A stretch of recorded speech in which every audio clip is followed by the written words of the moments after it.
E evento e projeto está com nós está bezig com a gemeente Amsterdam para vir com museu nacional para esclavitud.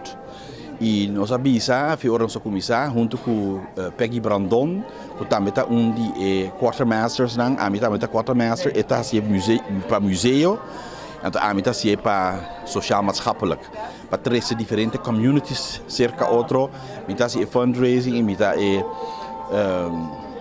persona que meste papel cultura e diferentes islas nang organizado desse, então nós apunta equipo aqui nang Aruba, consistiendo de Alice van Romont, Yolanda Richardson, Jonathan Vieira e Luc Alons.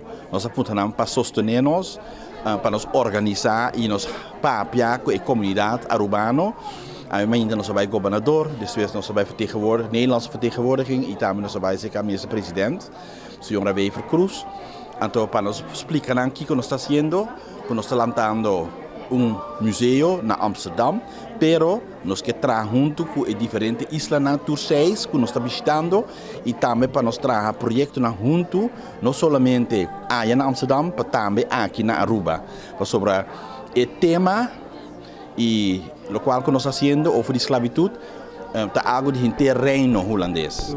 Então, pensei, nós decidimos para vir a Aruba, para nos papia que ainda não, então para brainstorm sessie para inspirar-nos e nos inspirar. O museu está suposto a abrir em 2028.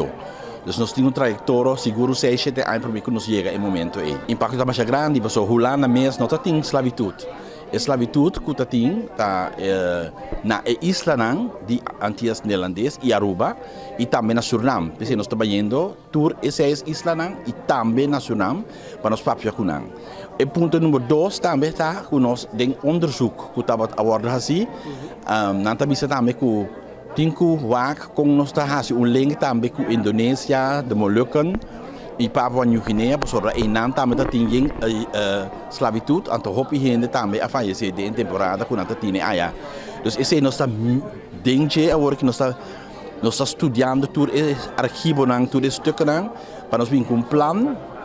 E aqui, então nós estamos bem back a Aruba, nós queremos um mais largo, para nós papiar com mais gente da comunidade arubana.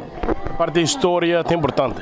A parte da história é mais importante, então, sim, hopi aya a ordem de saco Aruba não tem esclavitud, mas esse aí, door die onderzoek, nós está agora aqui com nossa verdade, dus nós está papiando rustig, e o ministro-presidente avisa nós que o ministro de Cultura também está bezig com grupo para que não está bezig para desarrollar e bespreken essa aqui não, pôr isso aí na mesa, então nós temos confiança que isso está bom.